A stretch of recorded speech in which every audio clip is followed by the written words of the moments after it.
promesse de puissance et de gloire.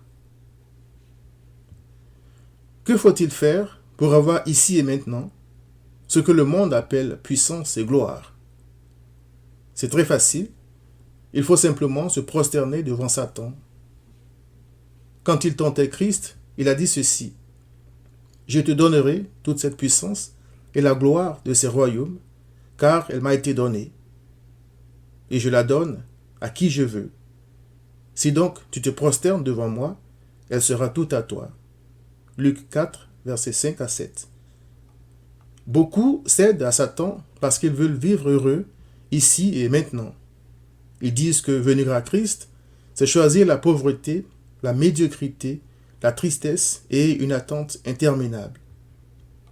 Non seulement cette perception de la vie en Christ est erronée, elle masque le vrai choix que nous avons tous à faire. C'est le même choix que Josué a donné à tout un peuple en disant: « Et si vous ne trouvez pas bon de servir l'Éternel, choisissez aujourd'hui qui vous voulez servir, ou les dieux que servaient vos pères au-delà du fleuve, ou les dieux des Amoréens dans le pays desquels vous habitez. Moi et ma maison, nous servirons l'Éternel. » Josué 24, verset 15. Ma maison et moi avons aussi choisi de servir l'Éternel pour une simple raison. Le joug de Christ est doux et son fardeau léger. Satan fait croire que le choix est à faire entre une vie heureuse sur terre et une vie fade, sans goût en Christ. Le vrai choix est à faire cependant entre semer pour la chair et semer pour l'Esprit de Dieu. Ce que Josué demandait à Israël, c'était de choisir entre la débauche, le culte du sexe et de la fécondité, la religion des Amoréens et des Cananéens, et l'obéissance à l'Éternel, le Dieu juste et saint. Il s'agit de servir Christ ou Satan. Christ nous dit qu'en fait, Satan ne peut pas offrir la puissance et la gloire, en tout cas pas la vraie, car le modèle de prière de Christ finit ainsi: « C'est à toi qu'appartiennent dans tous les siècles le règne, la puissance et la gloire. Amen. » Matthieu 6, versets 9 à 13. Si la puissance et la gloire appartiennent à l'Éternel, et si l'Éternel ne partage sa gloire avec personne, selon Ésaïe 42, verset 8, qu'est-ce que Satan offre donc en réalité à ceux qui se prosternent devant lui? Tout sauf la vraie puissance et la vraie gloire, bien sûr, mais des choses aux conséquences néfastes et éternellement graves. Il est écrit: « Celui qui sème pour sa chair moissonnera de la chair la corruption, mais celui qui sème pour l'esprit moissonnera de l'esprit la vie éternelle. » Galates 6, verset 8. Christ nous appelle à aimer l'Éternel plus que tout et nos semblables comme nous-mêmes. Il donne à ceux qui croient en lui le pouvoir de résister aux pulsions égoïstes de leur propre nature. Il leur donne aussi la paix et une joie qui surpasse celle de ceux qui se prosternent devant Satan. Christ a dit à ses disciples: « Je vous laisse la paix, je vous donne ma paix. Je ne vous donne pas comme le monde donne. Que votre cœur ne se trouble point et ne s'alarme point. » Jean 14, verset 24. Il est aussi écrit: « Tu mets dans mon cœur plus de joie qu'ils n'en ont quand abondent leurs froment et leurs mou.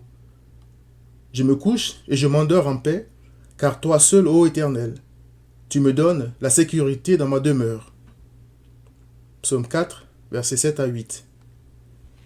Christ nous appelle à la liberté de servir l'Éternel, non pas par contrainte, mais comme il a fait lui-même parfaitement, comme un enfant obéit à son Père par amour.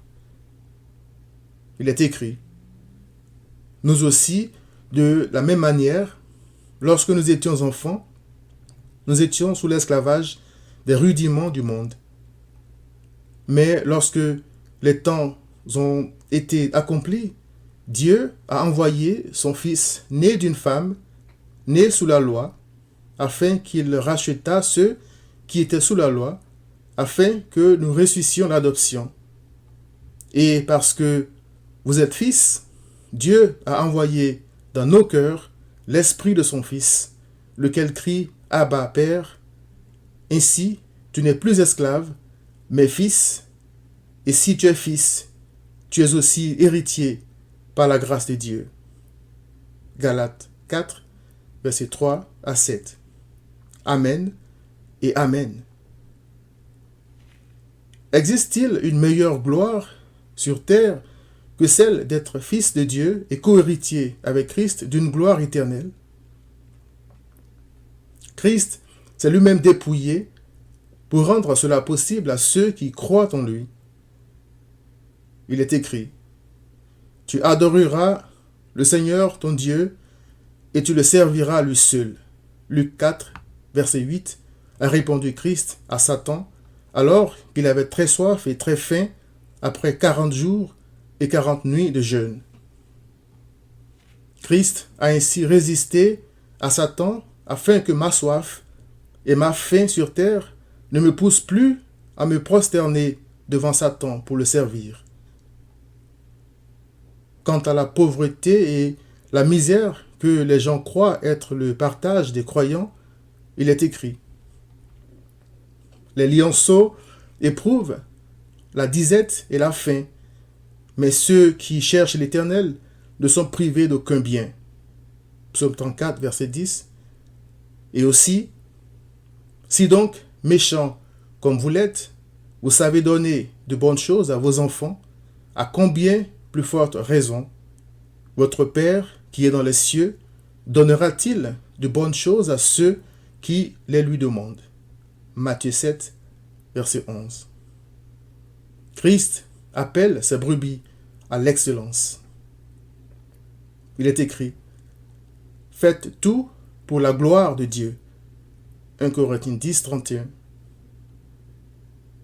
Ma pauvre maison et moi préférons donc le joug de Christ. Nous mangeons et buvons, nous dansons et nous amusons, nous nous cultivons et travaillons, et quand nous rions ou pleurons, nous le faisons pour la gloire de Christ, notre Sauveur. Repens-toi, viens à Christ.